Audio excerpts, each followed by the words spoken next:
بسم اللہ الرحمن الرحیم۔ السلام علیکم۔ یہ آپ کا اپنا ڈیجیٹل پلیٹ فارم ہے، میں طارق متین ہوں۔ واللہ خیر الماکرین، اللہ سب سے بہتر تدبیر فرمانے والا ہے، وہی بچائے گا میرے دیس کو بلاؤں سے جو بارش میں شجر سے گھونسلہ گرنے نہیں دیتا، کیونکہ اس کی تدبیر تمام تدابیر کی امام ہے۔ بہت عام خبریں ہیں، کوئکلی شروع کرتے ہیں، سیدھی بات کرتے ہیں۔ دیکھیے، ایک آرڈیننس جاری ہوا ہے اسلام آباد کے بلدیاتی انتخابات کے حوالے سے۔ اور آرڈیننس کیا ہوتا ہے؟ آرڈیننس جاری ہوتا ہے جب پارلیمان ان سیشن نہ ہو تو چلو آرڈیننس جاری کرتے ہیں۔ آرڈیننس جاری ہوتا ہے صدر مملکت کے دستخطوں سے۔ آرڈیننس کچھ عرصے کے لیے مؤثر ہوتا ہے، قانون سازی کی ضرورت ہوتی ہے۔ آرڈیننس ایسے معاملات پر آتا ہے کہ جب کوئی اور آسرا نہ رہ جائے، فوری کام کرنا ہو تو آرڈیننس آتا ہے۔ آرڈیننس کی یہ شرائط ہیں، لیکن آرڈیننس صدر مملکت کے دستخط سے جاری ہوتا ہے، اور ہوا یہ کہ آصف علی زرداری کے دستخط کے بغیر آرڈیننس جاری ہو گیا، تو نون لیگ کی حکومت نے یہ کر کے دکھایا۔ میں آپ سے بار بار ایک بات کہتا ہوں کہ یہ ربر اسٹمپ حکومت ہے۔ یہ وہ حکومت ہے کہ جو ہدایات پہ چلتی ہے۔ یہ وہ حکومت ہے کہ جس کی جڑیں پہلی بار نواز شریف صاحب کی صورت میں وہ لگائی گئی تھی، جنرل جیلانی کے ذریعے، جنرل ضیاء کے ذریعے۔ یہ غیر جمہوری لوگ ہیں، اور اب یہ جو حکومت ہے یہ تو اسٹیبلشمنٹ کی لائی گئی حکومت ہے، تو انہوں نے پھر وہی کام کیا، اور اب کی بار تو پیپلز پارٹی کے ساتھ، آصف علی زرداری صاحب کے ساتھ ہی ہاتھ ہو گیا، اور یہ آرڈیننس لے آئے، اور زرداری صاحب کے دستخط کے بغیر آرڈیننس لے آئے۔ اب اعظم نذیر تارڑ صاحب، جب پیپلز پارٹی کے نوید قمر صاحب نے تقریر کی، اس کے بعد انہوں نے واک آؤٹ کیا، تو تارڑ صاحب کہنے لگے بیٹھے تو صحیح، ہم یہ اس کو مؤثر نہیں کریں گے، مطلب نوٹیفائی نہیں کریں گے، مذاق ہے، آپ نے کر دیا، بات کر دی، میڈیا پر خبر چل گئی، تمام چیزیں ہو گئیں، اس کے بعد کہہ رہے ہیں ہم یہ کریں گے نہیں۔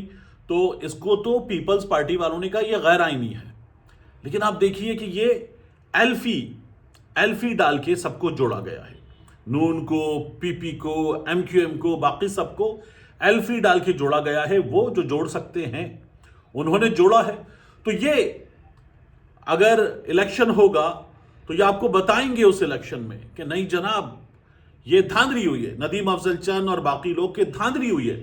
اور دھاندلی کا اعلان کرنے کے بعد پاکستان تحریک انصاف کا بندہ جیت گیا تھا، نون لیگ والا ہار گیا تھا، یہ تمام باتیں کر لینے کے بعد کہیں گے ہم جمہوریت کے لیے ان کے ساتھ ہیں۔ یہ زرداری صاحب کی انتہائی درجے کی بے عزتی ہے کہ زرداری صاحب کے دستخط کے بغیر صدارتی آرڈیننس آ گیا، صدر کے دستخط کے بغیر صدارتی آرڈیننس آ گیا، لیکن یہ جمہوریت کے لیے ان کے ساتھ رہیں گے۔ یہ اس قدر بڑا مذاق ہے جو ان کی جانب سے جاری ہے، اور پیپلز پارٹی والے اس مذاق میں حصے دار بنا دیے گئے ہیں، اس جرم میں شریک جرم بنا دیے گئے، تو وہ کہیں گے ٹھیک ہے، لگی رکھ، دبی رکھ، اور وہ چلتا رہے گا۔ میں یہ دیکھ رہا تھا کہ شرمیلا فاروقی صاحبہ، انہوں نے اسے غیر قانونی، غیر آئینی قرار دے دیا، لیکن اس کے باوجود بھی شرمیلا صاحبہ جو ہیں وہ یہ کہتی ہیں کہ اب کیا کیا جائے۔ آپ سنیے ذرا خود انہوں نے کیا فرمایا۔ پیپلز پارٹی اس اتحاد کو لے کر کیا سمجھتی ہے؟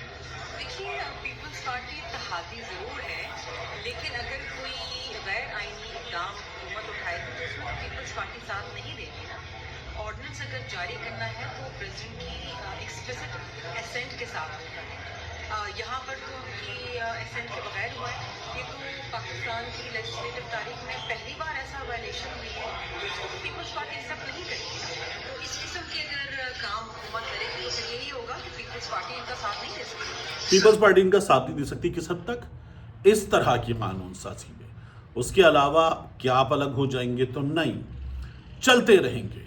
یہ جو ان کو جوڑا گیا ہے، یہ جڑے نہیں ہیں، ان کو جوڑا گیا ہے، تو یہ پھر ساتھ لگے رہیں گے کہ کیا کریں۔ میں آپ کو ایک بڑی دلچسپ چیز بتاتا ہوں۔ ہم سب کے گھروں میں، ہم میں سے اکثریت کے گھروں میں کام کرنے والیاں آتی ہیں۔ ہم چھوٹے چھوٹے تھے، ہمارے گھر میں کام کرنے والی خاتون آتی تھی، تو وہ میری والدہ کو، ہم بہت چھوٹے سے بچے تھے، وہ بتاتی تھی کہ کبھی یہاں نشان پڑا ہوا، کبھی یہاں نشان پڑا ہوا ہے، شوہر نے مارا ہے، نشہ کرتا ہے، پیسے چھین لیتا ہے، گالم گلوچ کرتا ہے، مارتا ہے، شوہر نے مارا ہے، نشان پڑے ہوئے ہیں۔ بار بار یہ ہوتا تھا۔ ایک دن میری والدہ نے اس سے کہا کہ تم اس کو چھوڑ کیوں نہیں دیتی؟ تو یہ ہم نے اس کے علاوہ بھی کئی بار سنا ہے، اور ویسے بھی ہمیں مثالیں ملتی ہیں، ایسے بندے یہ کرتے کہ پیسہ چھین لیتے ہیں۔ تو اس نے کہا جیسا بھی ہے، گھر کا مرد تو ہے۔ تو یہ پیپلز پارٹی کی وہی والی حالت ہے کہ اب کیا کریں، مجبور ہیں پیپلز پارٹی والے، ایسے ہی چلے گا۔ ایک یہ پیپلز پارٹی ہے، یہ حکومت ہے جس طرح سے چل رہی ہے۔ دوسرا آپ دیکھیے کہ طلال چودھری صاحب، انہوں نے سہیل آفریدی کو، خیبر پختونخوا کی حکومت کو، پی ٹی آئی والوں کو، کے پی والوں کو یہ کہا ہے کہ آپ کو افغانیوں سے بڑی ہمدردی ہے، آپ کو وہاں پھینکیں گے جہاں ان کو پھینک رہے ہیں، چلے جائیں وہاں۔ یعنی میں یہ دیکھ رہا تھا کہ آپ کی لیجیٹیمیسی پر، حکومت کی لیجیٹیمیسی پر سوال ہے، اور آپ نے اس کے لیے ریٹائرڈ ججز بلا کے بٹھا کے جج کی ڈگری پہ کویسچن مارک اٹھا کے آپ لوگوں نے جس طرح کے کام کیے، اس کے بعد آپ لوگوں کی جو عزت ہے اس حکومت میں، یعنی مسلم لیگ نون 3 بار کے سابق وزیر اعظم کی جماعت، اسے یہ حکومت دی گئی تو اسے ساتھ میں دیا گیا کہ یہ محسن نقوی ہے اسٹیبلشمنٹ کا وزیر داخلہ، یہ بھی آپ کے ساتھ ہے، اور یہ محمد اورنگزیب ہے اسٹیبلشمنٹ کا وزیر خزانہ، یہ بھی آپ کے ساتھ ہے، انہیں ساتھ رکھیں۔ اور یہ آزاد سینیٹر ہیں، ترجمانی کریں گے، یہ پہلے بھی ٹھا کر کے ٹیبل پہ رکھ چکے بوٹا، اور وہ بوٹ رکھنے والے وہ بھی آپ کے ساتھ ہیں، انہیں بھی رکھیں آپ۔ پھر اسی طرح سے وہ کاکڑ صاحب بھی ہیں، انہیں بھی رکھیں آپ۔ تو یہ ایک جماعت کی کتنی بے عزتی ہے کہ اس کو یہ تمام چیزیں دے دی گئی ہیں کہ ان کو رکھو ساتھ، یہ اس جماعت کے ساتھ کیا گیا ہے۔ اور اب یہ لوگ جو ہیں یہ لے کر چل رہے ہیں انہیں ساتھ میں، یعنی طلال چودھری صاحب ایک سیاستدان ہیں، عرصے سے سیاستدان ہیں، اور اب محسن نقوی کے وزیر مملکت برائے امور داخلہ اور محسن نقوی اوپر وفاقی وزیر داخلہ، یہ آپ کی حیثیت رہ گئی ہے، اور آپ بیٹھ کے دھمکیاں دے رہے ہیں ان لوگوں کو جن کے ووٹ پر اس طرح سے سوالیہ نشان نہیں ہے۔ تو یہ بڑا کمال ہے مسلم لیگ نون کی، یہ جو بے عزتی اس سسٹم میں ہوئی ہے یہ ہو گئی ہے۔ پھر دوبارہ طلال چودھری صاحب نے ایک بات کی، کہنے لگے 11 سال سے پاکستان تحریک انصاف والوں پہ کوئی دہشت گرد حملہ نہیں ہوا۔ پہلے یہ کہہ رہے تھے کہ ان پہ کوئی دہشت گرد حملہ ہوتا ہی نہیں ہے، اب اس میں لے آئے وہ 11 سال سے نہیں ہوا، کیونکہ کچھ صحافیوں نے نمبرز ان کے سامنے رکھے کہ یہ ہوا ہے، پاکستان تحریک انصاف پہ دہشت گرد حملے ہوتے رہے ہیں، 11 سال کا نمبر بھی غلط ہے۔ لیکن یہ کیا ذہنیت ہے؟ یعنی ایک آدمی وزیر داخلہ ہے جس کی ذمہ داری ہے ملک کے اندر سیکیورٹی کو دیکھنا، وہ کہہ رہا ہے ان لوگوں پہ دہشت گرد حملہ کیوں نہیں ہوتا؟ یعنی کیا نواز شریف پہ دہشت گرد حملہ ہوا ہے؟ خودکش حملہ ہوا ہے نواز شریف پہ؟ کیا شہباز شریف پہ خودکش حملہ ہوا ہے؟ مریم نواز پہ خودکش حملہ ہوا ہے؟ حسین نواز پہ، حسن نواز پہ، ان کے بچوں پہ خودکش حملہ ہوا ہے؟ کتنی بےہودہ بات کر رہا ہوں میں اور کتنی بےہودہ بات کر رہے ہیں آپ۔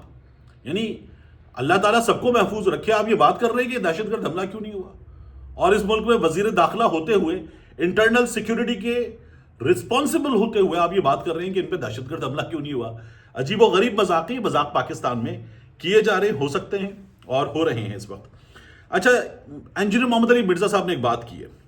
انجینئر صاحب جو ہیں انہوں نے یہ کہا ہے کہ مریم نواز شریف صاحبہ کی اس حکومت میں یہ جو سی سی ڈی ہے نا، یہ سی سی ڈی بڑا اچھا کام کر رہا ہے اور چیزیں بہت بہتر ہو گئی ہیں، اور اب ایک عرصے سے بدفعلی کے واقعات اور اجتماعی زیادتی کے واقعات وغیرہ یہ نہیں ہو رہے۔ یہ انجینئر محمد علی مرزا صاحب نے بات کی ہے۔ انجینئر صاحب گزشتہ کچھ عرصے میں بار بار بہت غلط بات کر چکے ہیں، مکمل طور پر غلط بات، اور میں یہ تو نہیں کہتا کہ جھوٹ بول رہے ہیں، لیکن انجینئر صاحب کو جن چیزوں کا نہیں پتا ان پہ بات نہیں کرنی چاہیے۔ کیا ہم صحافی مذہب کے معاملات، حدیث کے معاملات، قرآن کے معاملات، اللہ رب العزت کے فرمودات، کیا ان پہ اتھارٹی کے ساتھ بات کر سکتے ہیں؟ نہیں کر سکتے۔ تو انجینئر صاحب جو ہیں وہ جس طرح کی باتیں کرتے ہیں، پھر اس کے بعد انجینئر صاحب غلط ثابت ہوتے ہیں۔ کیا فرما رہے ہیں انجینئر صاحب؟ سی سی ڈی کی برکت سے حفظہ اللہ تعالی من الجنت والناس، کہ اس میں کوئی ایسی جن اور انسانوں والی کوئی شرارتیں نہ گھسی ہوئی ہو۔ اور کتنا عرصہ ہوا ہے آپ نے پنجاب میں کوئی واقعہ سنا ہے کہ کسی قاری صاحب نے روحانی طریقے سے اپنے اسٹوڈنٹ کو فیض پہنچانے کی کوشش کی ہو میت کی چارپائی پہ؟ واقعہ سنا ہے؟ کتنے مہینے گزر گئے۔ تو انجینئر محمد علی مرزا صاحب یہ بات کر رہے تھے، اور ایک تو سی سی ڈی کو آپ اس طرح سے مذاق اڑا رہے ہیں، باقاعدہ اصطلاح کا حافظ اللہ تعالی سی سی ڈی۔ تو انجینئر صاحب نے یہ باتیں کی، اور یہ جو نمبر ہے نا، یہ میں آپ کو بتا رہا ہوں، پنجاب میں ریپ کا، گینگ ریپ کا پنجاب پولیس کا جاری کردہ نمبر، اور یہ نمبر ہمیں کیا بتاتا ہے؟ یہ نمبر ہے سال 2025 کا۔